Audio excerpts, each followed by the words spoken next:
Uh-oh. We're live once again. On a Sunday afternoon? What? Who's working? We ain't like that Olympian back in the day who had that race. And they were like, you gotta race on Sunday. And he was like, nah, I gotta go to church. We ain't like that though. We go to church in the morning time and do our prayers at night. But in the middle of the afternoon, we hear podcasting. The preacher said, where them fools at? And I say, Mar Vista, California. And the preacher goes, where's that? And I say, it's kind of this weird no man's land in LA, kind of like near Santa Monica, but not Santa Monica, and not West LA, but kind of West LA.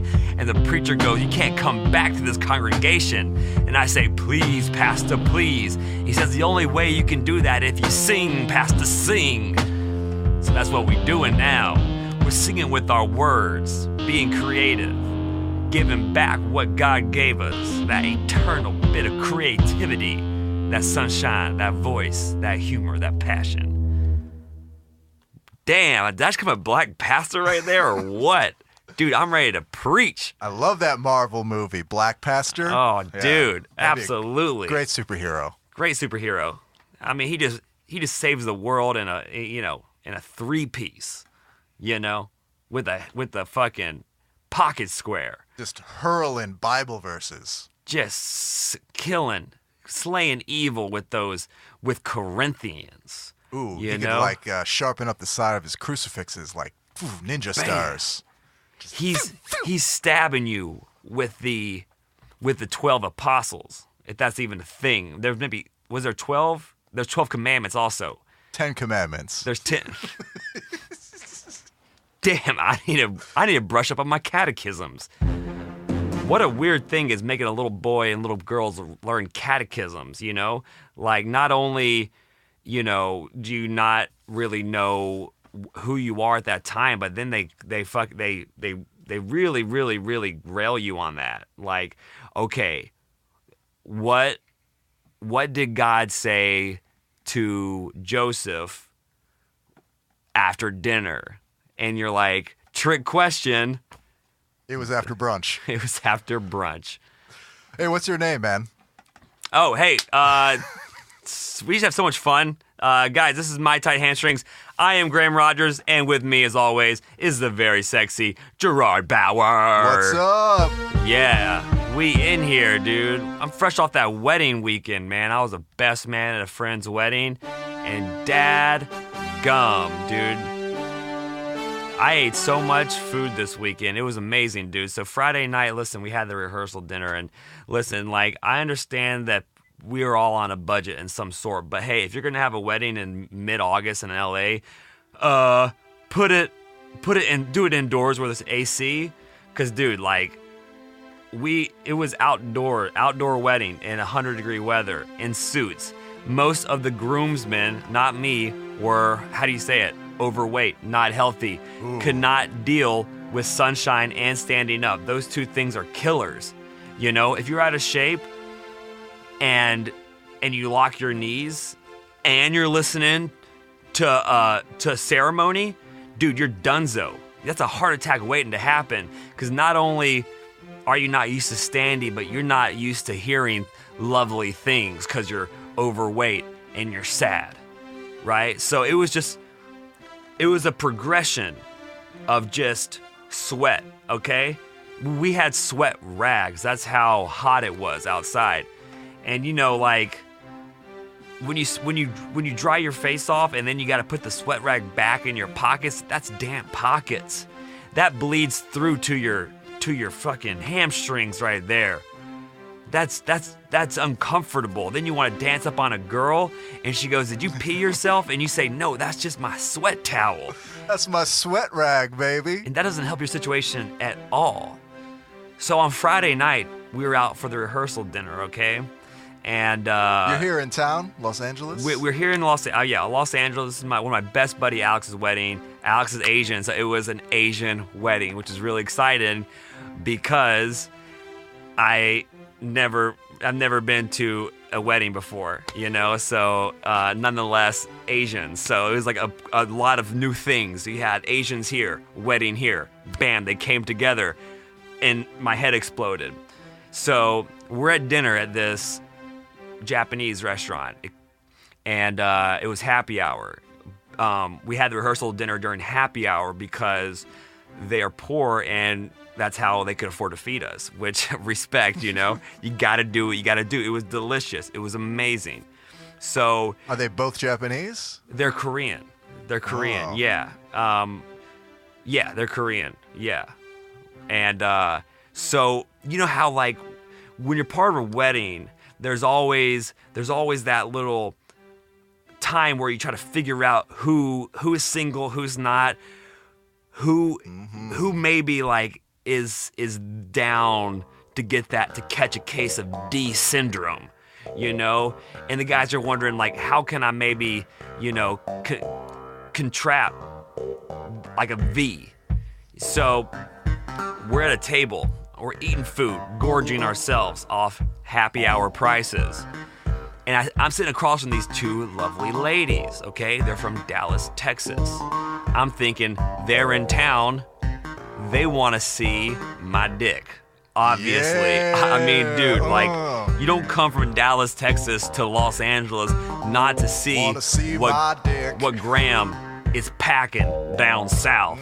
No. Wanna see my dick? So I start seeing them kind of like, they're being like springtimey with one another, laughing, giggling, casting eyes. And I'm like, maybe these are just like, maybe they're just like cute little Asian girls that are just like being like Pikachuing out, you know? Like maybe they're just like really like fun, kind of like furry little like creatures. And so I'm trying to, you know, spit whatever game I have. And they're not really giving it back to me, Gerard. They're not really. Well, what kind of game is it, man? Oh, dude, like I'm talking about. What was I talking about to them? I think I tried to play like, you know, like Heads Up 7 Heads Up 7 Up at one point. You know, Heads Up 7 Up, huh? Yeah. Everybody put their heads down on the table? Yeah.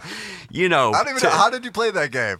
I remember it. Heads Up 7 Up. I mean, my version was just put your head down until you get a knock on it, you know, and that's who your crush is. So it's like, you know, you put your head down, you know, it's kind of like a game of, you know, duck, goose. And Sleeping Beauty. And Sleeping Beauty, Yeah. if they had like, you know, they came together and made like a nice game. So I'm trying to work on this girl. There's two, and I'm like, either one will do. And I'm like, they're friends, maybe, possibly, I'm gonna engage in a threesome because that's likely.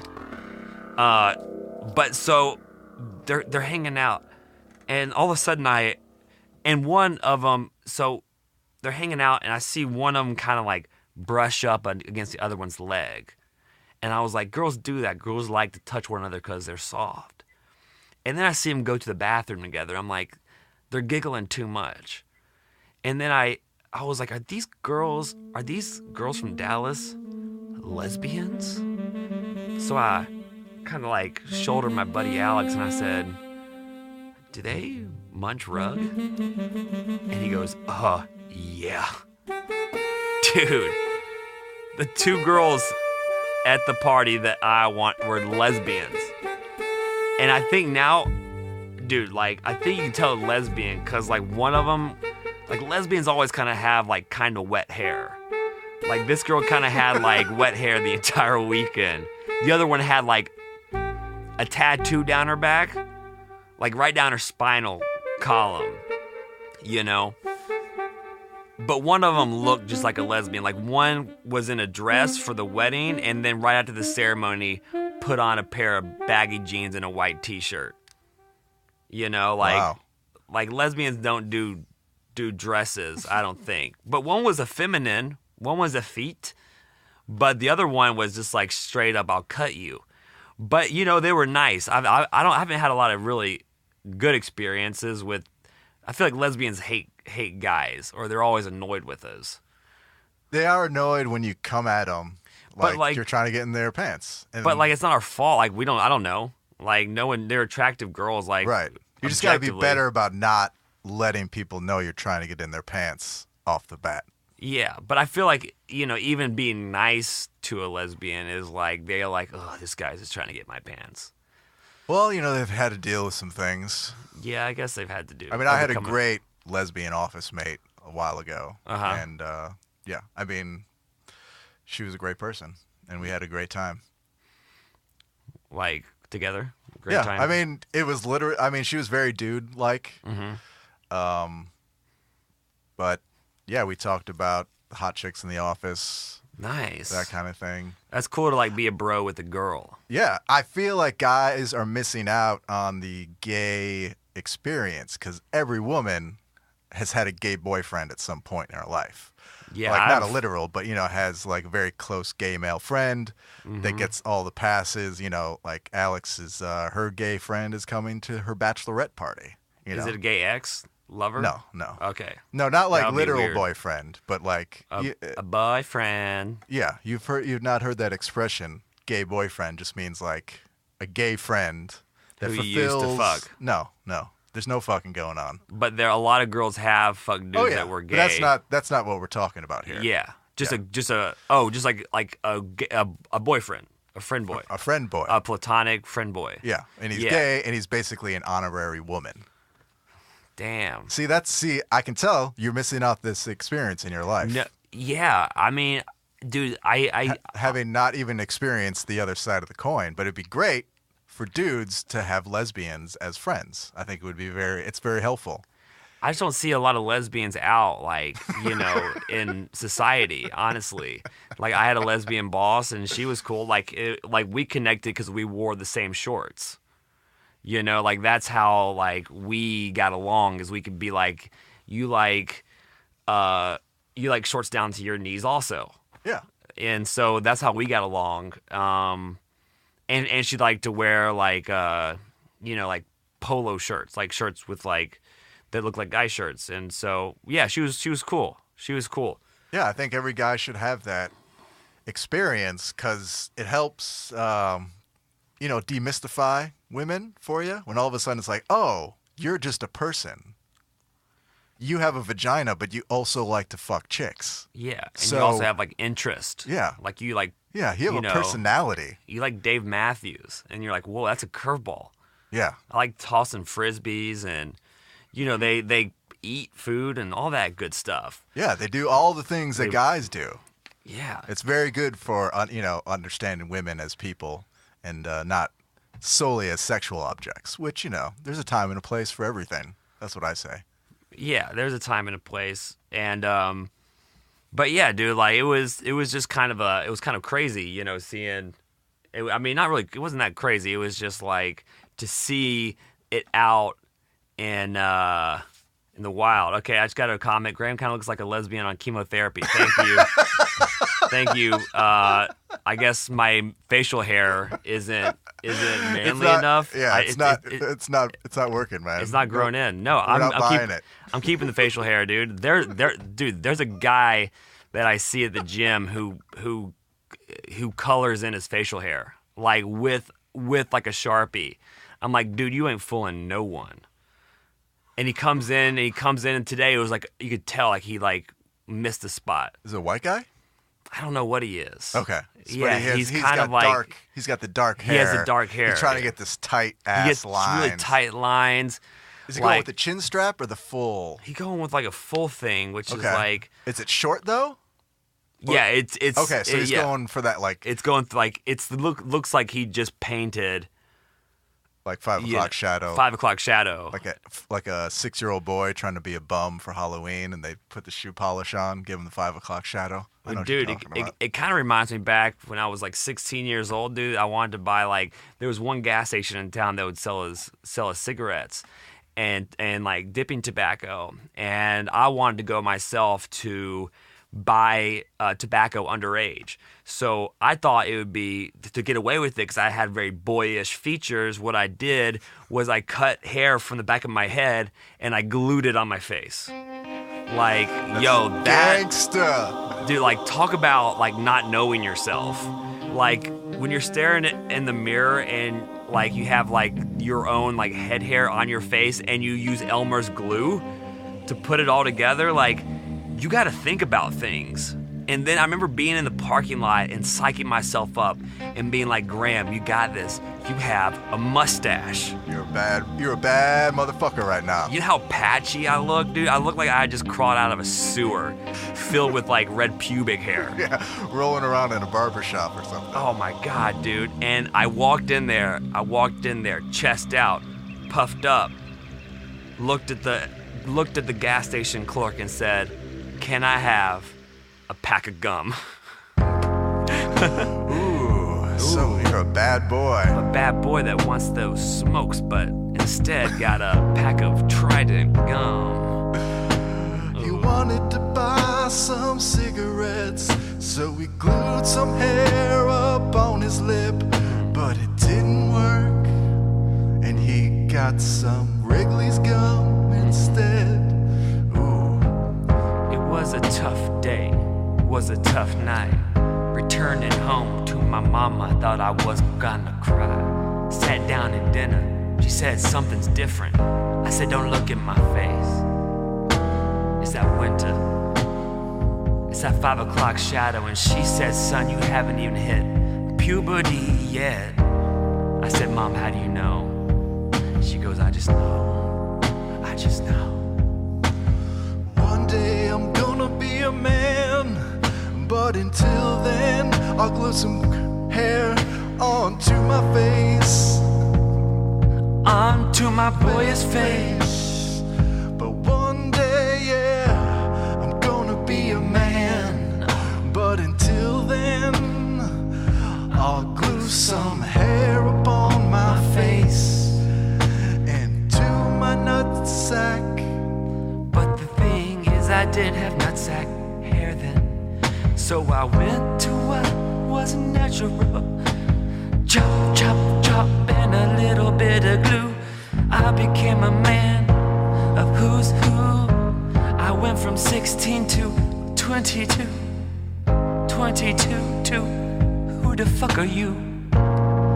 He looked at me all funny. I looked at him.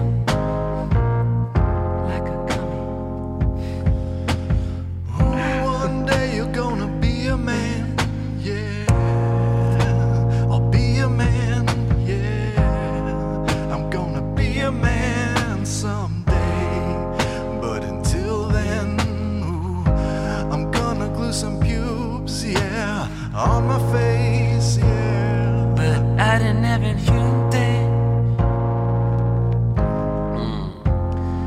Yeah, you know, there are times where like, you know, it's good to grow up and it's good to get past certain things. And I'm lucky that like I don't have to do that anymore. Like I do some pretty fucking random weird stuff, but I haven't glued hair on my face in a while. It's been 12 years. You know, it's been a second since I've done that, you know, but you know, back in the day, you had to do what you had to do to get that fucking sweet nicotine fix. Yeah. We had this kid in our school named Reggie D, and we nicknamed him that because he got regular deep throat. And that's how, dude, he was this public school kid that came to a private school. Regular deep throat, man. Unpack that for me. Regular deep throat. This guy was all like 100 pounds, but dude, he had like a swinging dick. He came from public school. And public school dick. He had that public school dick, dude. And he stuttered. He was like, Reggie, D, Reggie. And then he had this motto. This was his motto for girls. If she old enough to bleed, she old enough to fuck. That don't rhyme. I know, it didn't even rhyme. You're looking for something cool to go along with it, you know. But dude, this guy, and he always wore a shirt tucked in, and that's a weird move because you didn't have to in my school, you know. But this guy, for some odd reason, had the hookup. He was 14. He was smoking like menthols, and he was white. So like, dude, he was down to business. This Reggie D. And dude, Reggie D was always plowing girls, but we never saw the girls he plowed. He would just always talk about them to us. And we would listen. And we're like, Reggie, when are we going to meet these girls? And I don't think we ever did, dude. And Reggie was one of the dudes. So he was a businessman. He always had like, he always had like a book on like economics in his hand. And this is like in 8th grade, dude. And he was like, I'm going to start a stable business. He liked horses, and he wanted to be like an equestrian kind of guy. I think his idea was to actually own like some kind of, I don't know, something along the lines of maybe a horse stable but dude, Reggie D was so smart that he didn't even graduate high school. And that was his choice also. He was like, I don't need this. And he's getting tons of poon. He's getting tons of poon. He's smoking all the cigarettes. Yeah, he's got a fucking business book. What the fuck you need school for, man? You got poon, horses, business book, and cigarettes. Fucking cowboy. And he had like subwoofers in his car, dude. Oh man, this kid's got it all figured out. Dude, his cars sound like pans just rattling. It was this guy, dude. And the thing about Reggie is he was scrappy. He was 100 pounds, but dude, he could beat up anyone because he was used to defending himself against bigger, blacker students, you know. And then he came to Kenseth Jackson Preparatory School, where, you know, Whitehaven Academy. Yeah, Whitehaven Academy, where like the medium build was just like, you know, kind of like a hot dog. Like a lot of just very boyish features, you know, and he was like just so cut up, and all of us are just eating, you know, like school lunches and french fries and nachos and Dr. Peppers. And he was just like, dude, he was scrappy. He's probably eating some horse meat, man. Dude, probably so, man. His dad owned like a law company. And, you know, like, there's always like those suspicious people that when you ask what they do, they can never really answer it. That was Reggie and his dad. He's like, what does your dad do? He's like, he's a lawyer, but he's not one. You know, he's a law. He owns a law website, but he's not a lawyer. He can't work on behalf of you. Okay, that answers 0 questions, and I have 100 more. Yeah. You know, but yeah, I don't know what Reggie. I mean, I hope, you know, Reggie's doing good. But I honestly can't say. But yeah, he used to get cigs and fours also. And dude, back in the South, like, people like to dip. You know, people. And we had this guy named Watkins, dude. Watkins Buckley, dude. And he was a savage dipper. And I remember one time in history class in like 9th grade, dude, he was just posted up, back row, spitting into his own sock, dude. He took his sock off of his fucking foot and was spitting into that. Class is over, dude. He puts that sock right back on his foot, walks out like no big deal. With a dip foot. Dude, like walking around just squishy all day, man. And then one time, dude, I had this golf job back in the day at the Jackson Country Club, man. And my interviews with this golf pro, he was kind of strangly also, and he had this huge dip in. We had this interview for like an hour, and I was like, something's off. And the thing is that throughout the entire hour, he never spit once. He was swallowing that shit, and that's how you know you're a Mississippi son, when you don't even do the thing that you're doing. Yeah, the dudes swallow in Mississippi. Yeah, but they swallow tobacco spit. Among other things. Among other things. Look out! What? Closeted gay people in the South. Ooh. Dude, I remember like one of my friends came out in college, and his roommate got like a book on like it was like how to accept your like it was like those dummy books, like Business for Dummies. It was like how to be cool with your roommate coming out to you as a gay person for dummies. It was like a book like that. I mean, pretty specific, but it was the most specific book. He had like all these books about like how to handle it, and he ended up revoking this guy.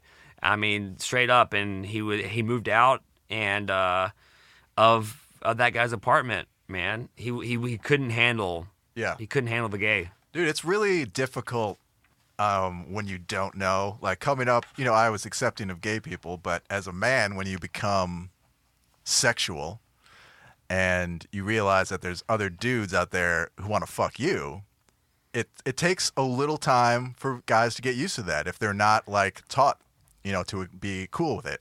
Well, yeah. It's like, don't feel like some people will feel like that's homophobic. And it's like, it's not. It's like I don't know what's going. I've never met a gay person, as an adult man. Yeah, I mean, I have, but I mean, when I was, turning 18, 19. Yeah, this in the South, or in small town, like, dude, like this guy had never met a gay person. Yeah, and like my friend didn't want to fuck him. Right, but he just heard things. Yeah, you don't. It takes a little bit of time, and so our gay brothers and our gay listeners, yes, be forgiving if somebody is not educated and not, as long as they're not hating you, but they may not just understand what it's all about. They don't know, and it makes people uncomfortable who haven't been educated properly to like accept that. You can be accepting of gay people and still be like, you know what, I'm uncomfortable living with a gay man as a straight man. Mm-hmm. And I think that's okay to be. It's okay. I mean, but you should actually, but you should get over that. But don't feel ashamed if you have that feeling. I think it's a good thing to get over. Yeah. Just because you're like, oh, you realize there's nothing there. They're just you're a dude. They're a dude. They're a person. It's not, when you're a guy, you think about fucking so much when you're at that age that you think everything else is about that.